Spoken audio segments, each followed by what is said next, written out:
The world is kind of a crazy place. That maybe sounds trite because it's something that we say all the time. And if you search for crazy news, you can find it. And you've read the headline there. There was a farmer in southern England who thanked the firefighters who saved her piglets from a blazing barn. Rachel Rivers treated crew members at the Pewsey fire station to a batch of sausages which were made from the pigs that they rescued from the fire at her home in Milton Lilburn, Wiltshire.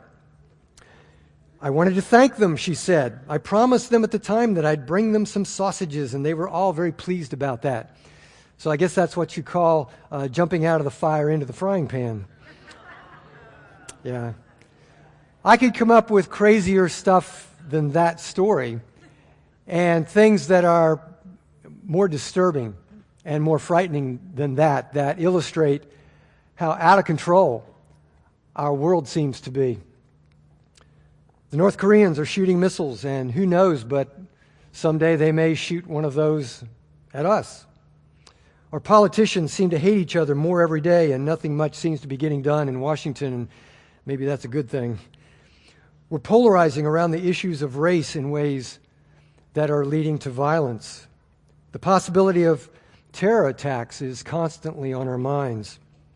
We have a drug addiction epidemic in our city and nationwide that is overwhelming our capacity to deal with it. The poor people of Texas, we are rightfully and appropriately concerned about those people and worried for them. And hopefully all that worry and anxiety is resulting in motion and in help that is going their way. And it's a time to be very proud of American people in the way that response is being made.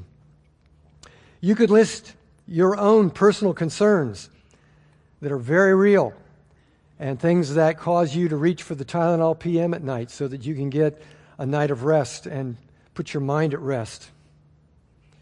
Is the world crazier now than it's ever been before? Well, there's a split decision on that. Some people say, no, not really. It's just that we have a 24-hour news cycle that keeps everything up in our face constantly. You know, one person responded to that question by saying, I seem to remember that there were Americans killing each other by the hundreds of thousands back in the 1860s. That was pretty crazy. Whatever the case, it sure feels crazy, doesn't it?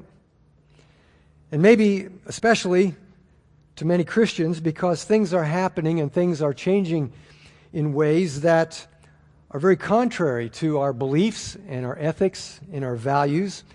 And the reaction to that can be a feeling of stress, of anxiety, and even of anger. There are things that make us mad when we see them and read about them. And so it's hard to function as the people that God has called us to be as followers of Christ, as people who are salt and light and people who help to draw people to a way that brings us out of stuff that just looks nuts to us and to find life in the way that God has intended it to be lived. Well, the Apostle Paul knew all about crazy. You know, he wrote a letter. We know it as Philippians, as you read that in your New Testament. And as you read that, it's a very upbeat letter to a group of Christians that lived in the city of Philippi. And it was so upbeat that sometimes we lose sight of just how messed up society was in 62 AD when Paul wrote that. Because first of all, he was writing from a prison cell, but also he was writing during the time of Nero. Nero was a bona fide nut job who was sitting on the throne of the Roman Empire and calling the shots. And he was crazy. This was a man who murdered his own mother. And so it was a time of real concern. Actually, it was a time of what must have seemed like a nightmare for Christians living in that city and in that region at that time, because they were marked by Nero for harassment, for persecution, for extermination. Horrible things were happening to Christian people. Things seemed out of control, and so probably they were stressed and worried and maybe even angry at what was going on, and it was difficult for them to function as salt and light and the positive influence that they needed to be as followers of Christ. And so Paul offers some help. He says, here's how you deal with all the worry and the anxiety that can rise up within us that comes from living in a world of crazy. He says this, you find it in chapter 4. He says, rejoice. Rejoice in the Lord always, and I will say it again, rejoice.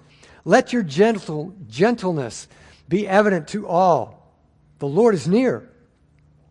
There is a constant in life that we can hitch our wagon to that can help us to find some peace of mind in the midst of the storm, and that is to rejoice in the Lord. There is always something good to celebrate in life, always. And as we evaluate the day that we're about to step into each day, we can approach that in one of two ways. We can look at all the bad things that are going on around us, or we can look at the many things about life that are very good. And really, as we stop to consider all that, it makes the world a lot brighter than what it might look otherwise. One way to take the mental high road is to guard your mental input. You can either manage the input that influences your thoughts and your focus and how you're going to live, or you can allow the input to manage you. You can open up the gates of your mind and allow anything and everything into your eyes, your ears, your brain, your hearts, and you can get carried along in the floodwaters of crazy. And that's your perception of the world that you live in. And you have emotional responses to that, and sometimes those are not good, and that response can be worry and anger. And so how do you manage input? How do you take control of that? I stumbled on something the other day when I was driving home. One thing that tends to kind of get to me is when people tailgate me. And it seems like there's a lot more of that going on than there used to be. Everybody seems to be in a big hurry these days. And I don't think I'm driving slower than I used to. But when somebody gets right on your tail, and I was driving down Markley. I take a back way home these days, and here it was, this guy in a VW right on top of me. So I think it was last Tuesday, if you were driving a VW and you were behind a silver Hyundai Elantra with a blue Join the Pursuit bumper sticker on the back, who was driving at the speed of a glacier, that was me, okay? Because what I tend to do if somebody does that is I slow way down. Say, I'll show you slow. And if that doesn't work, I'll start giving the look in the rearview mirror, like, give them one of those, hope they see that. And if that doesn't work, go with a hand gesture, one of those. Well, since I've got that bumper sticker on the back, I thought I got to come up with something new here. So I thought, I know, if I can't see them, they can't annoy me. So I just took my rearview mirror and tilted it up so I couldn't see them anymore. And it was in no time, I was off to thinking about something else. My mind wandered, and I was enjoying the ride home. And finally, along the way, I thought, I better turn my mirror back down, and did, and he was gone. He'd turned off somewhere. And in the meantime, I had a very pleasant drive home. I controlled my input. So that was a lesson to me, and maybe it can be helpful to you, that what we need to do is just manage what we use or process as intake through the course of our days. Turn the mirror to a place where we can't see everything that the powers that be tell us is gaining on us and that we should be worried and concerned about. Paul says it this way. He says, in the midst of all the craziness, don't be anxious about anything, or at least don't be so anxious about so many things, but in every situation by prayer and petition just means the things that you ask for, by prayer and petition with thanksgiving, present your request to God, and the peace of God, which transcends all understanding, will guard your hearts and your minds in Christ Jesus. It's a good way to begin your day. What kind of input starts your day? My day begins in a very pleasant way because I begin it with one of the most upbeat and pleasant people I know, with my wife. Marilyn and I get up very early, in the dark, go down, we sit on the sofa, and we drink 2 cups of coffee. Sometimes we have a lot to talk about, sometimes we don't, but it's very pleasant. And after 2 cups of coffee, I'm wide awake, so I move upstairs into my office, and I read my Bible for half an hour. And then I pray. And I talk to God about what I've read, about the issues that come up surrounding that. I keep an active prayer list. Some of you are on my prayer list, and I pray about people's needs, what's going on in the lives of my friends. And I evaluate what's happening, how those prayers are being answered, and sometimes it's happening in really unexpected ways. And so that's my input that starts my day. I don't start with the news. I start with wife, coffee, Bible, God, prayer. And by the time I hit the door to go out into a crazy world, things are looking pretty good for me. I'm very positive in the way I start my day. And so whatever it is that threatens to wreck your peace of mind, make sure that your day begins with the right kind of input. The things that you're anxious about, don't be so anxious about them, pray about them. And be sure and wrap all of that, the requests that we made, wrap that in thanksgiving, all the things that we can rejoice in, all the positive and good things that are going on. The Lord is near, Paul says. He's near, He's right here. And so that being the case, we should start our day by being near to Him, by listening for Him, listening to Him, and give the Holy Spirit the opportunity to guard our hearts and our minds, to guard us against all the worry and all the anxiety that can erupt when we look at the world as it is. Paul goes on with a prescribed mental diet to step away from crazy. He says, finally, brothers and sisters, in addition to finding all the things that we have to rejoice in, think about these things. Whatever is true, whatever is noble, whatever is right, whatever is pure, whatever is lovely, whatever is admirable, if anything is excellent or praiseworthy, think about these things. Think about such things as these. Whatever you have learned or received or heard from me or seen in me, put these things into practice. Whatever is true, focus on things that are true. I have become far more selective in what kind of media and electronic output I feed on during the day and how much time I spend there. Because how much of our mental upset and distress comes from what we read on social media or see on a blog or see or hear on cable news or come across on talk radio, or if you're not into the internet at all, maybe it's just something you read in a magazine or see in a newspaper. How much of our upset comes from that kind of input? And how much of it is even true? Did you know that, I'll try and break this easy to you, that Joanna Gaines is leaving Fixer Upper? She is. She is starting her own cosmetics line. And so the bad thing that goes along with that is that HGTV is suing her for breach of contract. And Joanna's fans just can't believe that this could happen. Except, it's not true. If you go to Joanna Gaines' website, her blog, she will tell you, don't believe everything you've read. No, I'm not going into the business of facial creams, and no worries, believing some of these things happens to the best of us. So relax, she's still going to be hanging shiplap in Waco, Texas. You know, there's been this whole Joel Osteen upset down in Houston. And social media has absolutely been taking him apart at the seams because supposedly right at the beginning, he said, and the leadership of his church said, that they would not take in evacuees during the flood into their palatial church building. And so the media traffic has been hot and heavy on Joel Osteen. And probably if he had it all to do over again, he would have done it and said it much differently than he did. Except it turns out that there is more to that story than was originally reported, and he's desperately trying to get that story out. So, whether that's true or not, hard to say. But Ed Stetzer writes in Christianity Today. Ed Stetzer is a professor at Wheaton College. He takes Christians, he takes you and me to task for the angry feeding frenzy that has been going on around Joel Osteen on social media.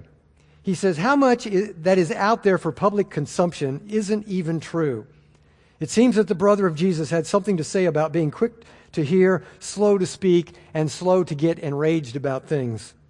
He says we need to stop our selective listening and hearing only what we want to hear and believe. Let's face it, many people already hate Joel Osteen, so they are hungry for a scandal. He said, yes, I have serious misgivings about Joel Osteen's theology, or at least parts of it. And I do too. I don't believe there is a thing called a prosperity gospel. I believe that's an oxymoron. The gospel has nothing to do with seeking to get rich. But that's besides the fact. We should be people who need not plug our ears so that we can't hear what is true. And he says, speak without the rage. Some people take to Twitter like a death metal band. The screaming squeezes the logic out of all our comments. And maybe the best thing to do is to simply be silent. Perhaps we just need to pull the plug on all the things that we read, which may be true or not.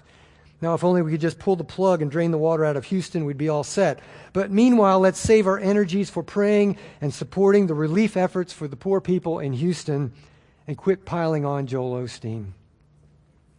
How can we overcome overreaction and anger, especially concerning things that aren't even true? Well, Ed Stetzer gives some good advice. Maybe we need to pull the plug on some of the intake, or at least set limits on some of the intake and be selective about what we read and what we believe. Maybe we need to adjust the rearview mirror. Withdrawing from so much media and social media can be a big first step in finding some peace of mind in life and actually getting back in touch with what is true and noble and right and pure and lovely and admirable, because those are things that are in short supply in what is popular in pop culture media today. We need to be selective.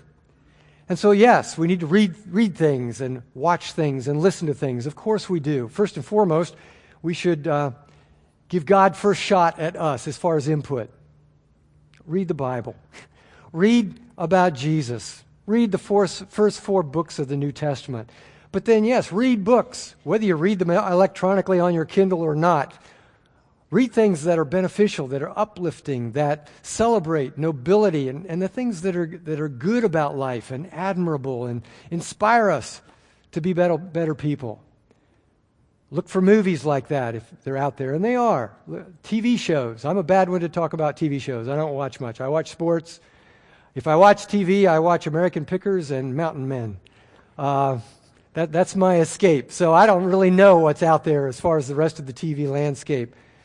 But look for a high road. If you're going to take it in, look for the things that Paul describes here. And best of all, get in personal touch. First of all, with God. The Lord is near, Paul says. What a blessing. How amazing is that God is so close, that God lives within us. And we need to spend time with Him.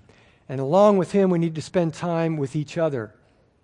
In personal communication, in human communication, not digitally, but eyeball to eyeball, voice to voice, person to person, to connect with each other in that way. One of the biggest drawbacks that I see with electronics, I'm going to give you a rant alert right now, okay? One of the biggest drawbacks that I see with electronics, with phones and iPads and headphones and everything else, TV monitors everywhere that we go, is that people don't personally interact much anymore.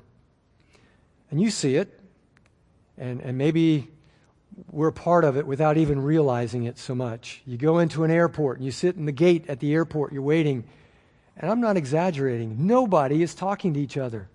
Everybody's heads down. Everybody's looking at a device, or they're talking to somebody that's talking in their ear.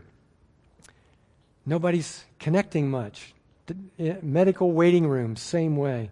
I was in a restaurant this past week, and I've seen this more than once, but I was sitting there having lunch with some friends, and I looked beyond us, and there was a man there, a young father with his son, maybe 10 years old, and the entire time that they sat there eating their lunch, they did not once look up at each other, but both of them were on a device the whole time. Now, maybe they were texting each other, I don't know.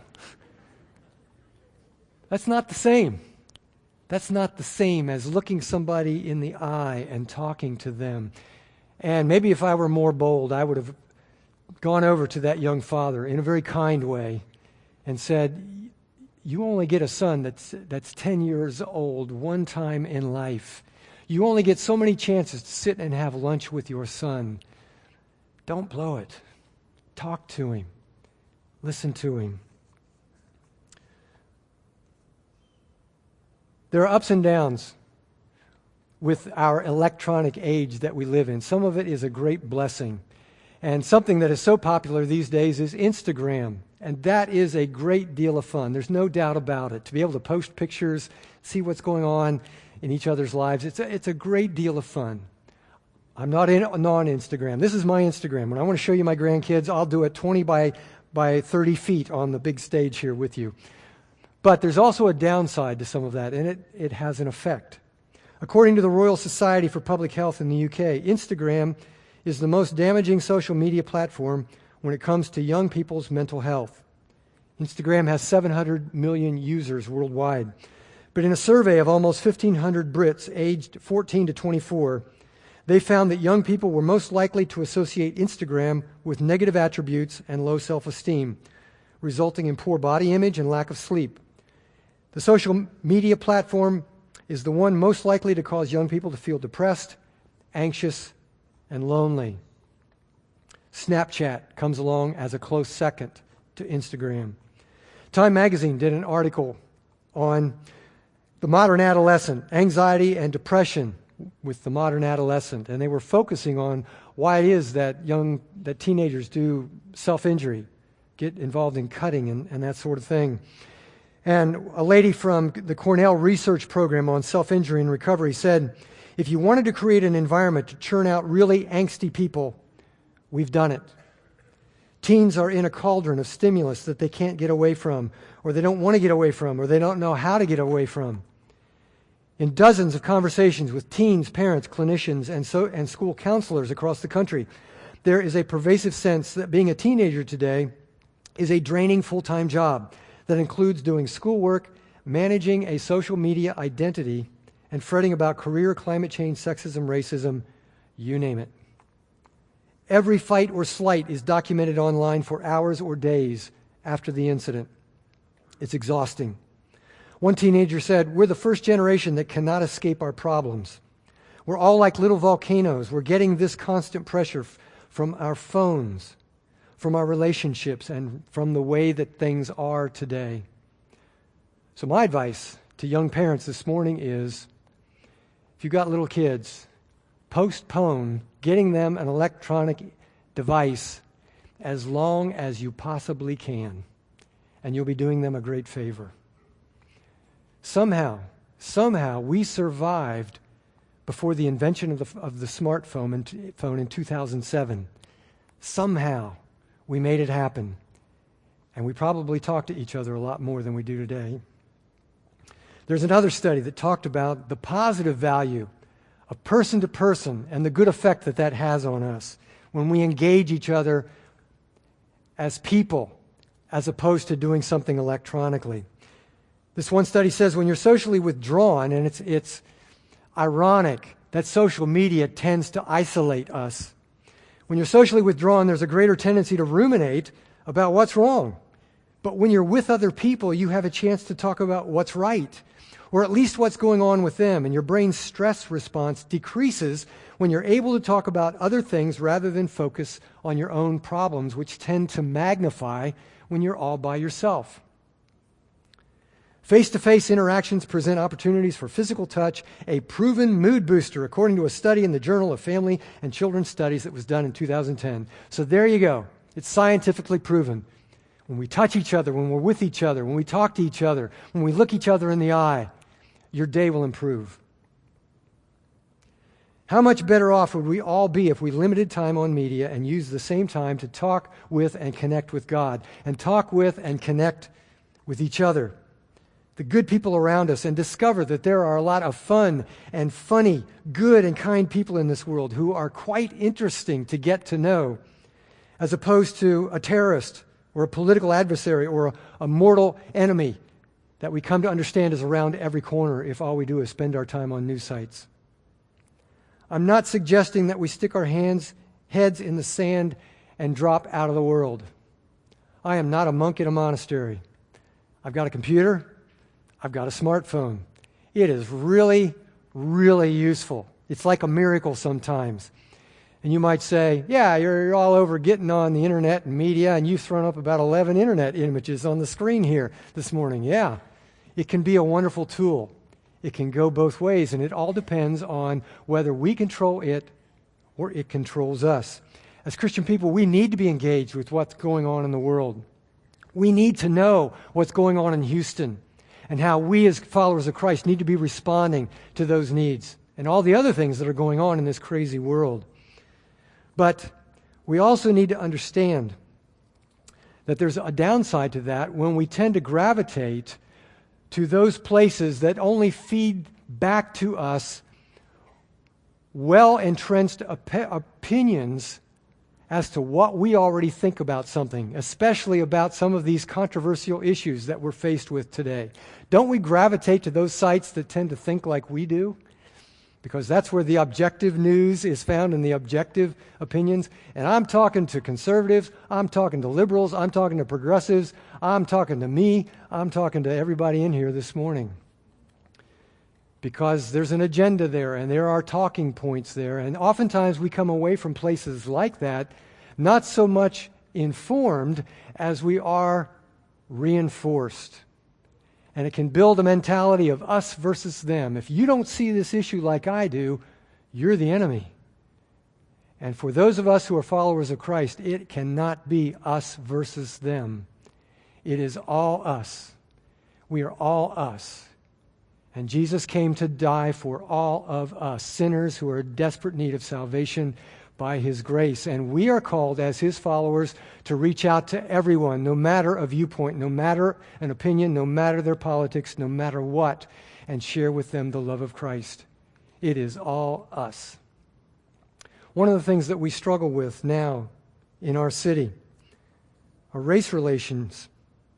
We're very stressed, or at least according to the media, we are very stressed, and we're finding it difficult to get along with each other in a racially diverse city as we move with each other through our days, in the places that we work, and the places that we worship, and the places where we worship tend to be rather divided up these days. And so what is the solution to that? And one of the reasons that we're divided up is something that has come up just recently is the Ray Tensing, Sam DuBose shooting that took place in Mount Auburn. And so how do we make our way through that when there is such a division in our city according to what happened there? Is talk radio going to help us make our way through that and bring us back together in our understanding of each other and seeing each other's sides of things and learning to love each other and make things better? Just after that verdict or that non-verdict came out in July with the hung jury, there was a talk radio session going on, local, and there was a lady who called in. It was an African-American lady. And she was saying some very thoughtful things about this whole situation. And I was leaning in. I thought, wow, there's some real dialogue going in here, and I was interested to know what she had to say. She was very respectful, very thoughtful. Somehow, she was making too much sense, I don't know, or she was violating the talking points of the day, but the host erupted on her and just started yelling at her. And it got very racial very quickly. And I was appalled. So I turned it off. And I haven't turned that show on since. Because I don't need that kind of input. Our city doesn't need that kind of input. And race relations, I think, took a big step backward that day on that radio show. There was an event that took place soon after that. There was a gathering at the Purple People Bridge. And there were well-intentioned people from both sides of that Ray Tensing, Sam DuBose incident that were there for a demonstration. There were well-intentioned people, and there were people there who were not well-intentioned. And so the media, as they always do, focused on the things that were angry. And there was just a lot of angry stuff going on. Very disturbing to watch it and so on. Well, I had a lady come up to me after first service as I brought this up, and she said, I was there, and I want you to know that the media got it all wrong as to what actually happened in that situation. And I thanked her for that, and I said, wow, this is where the person-to-person is so valuable, where we don't get our information through the filter of someone who has something in particular that they want you to think, but you were there and you saw it, and I thank you for that. But the one good positive thing that came out of whatever the media reported there was these two guys on the bridge who came from opposite sides of that issue. One very pro-law enforcement, pro-Ray Tensing, one very pro the life and family of Sam DuBose. Two Christian men, read the same Bible, love the same Jesus, share the same faith in their Savior. And what did they do? They came together and they talked to each other. And as they stated to the media, they tried to understand what each other was saying. And then this wonderful picture of them holding hands and praying together. What an example for what the body of Christ needs to do to move into our city and to be salt and to be light, to touch each other personally, to take the time to cross whatever lines that we have to cross, to connect and to listen and to understand and to empathize and to be respectful and to love in the name of Christ. That's what Christ calls us to do. He describes us, doesn't he? He says we are to be the peacemakers. We are to be the ones that tone down the world of crazy and bring something better, that bring the love of Christ, the answers of Christ to the world. He said, blessed are the peacemakers. Blessed are you and I, the peacemakers, because we are the ones who will be called sons and daughters of God. Paul said, let your gentleness be evident to all. We need to avoid the angry diatribes that we find in social media. Whether we are reading the diatribes or whether we are creating the diatribes. As Christian people, we need to be so very careful as to what we allow to come into our minds and how we respond to that. Maybe we need to turn the rearview mirror, at least for certain amounts of time during the day, to unplug from so many outside voices and spend more time plugging into the voice of God and plugging into the voice of other people and establishing relationships, one-on-one, eyeball to eyeball, person to person. Finally, brothers and sisters, whatever is true, whatever is noble, whatever is right, whatever is pure, whatever is lovely, whatever is admirable, if anything is excellent or praiseworthy, think about these things. And whatever you've learned or received or heard from me, Paul says, or seen in me, put that into practice, and the God of peace will be with you. And as we do that, maybe the world will seem a little less crazy to us. And we can find more reasons to rejoice and share our brighter perspective with other people who are desperately looking for a way out of a world of crazy.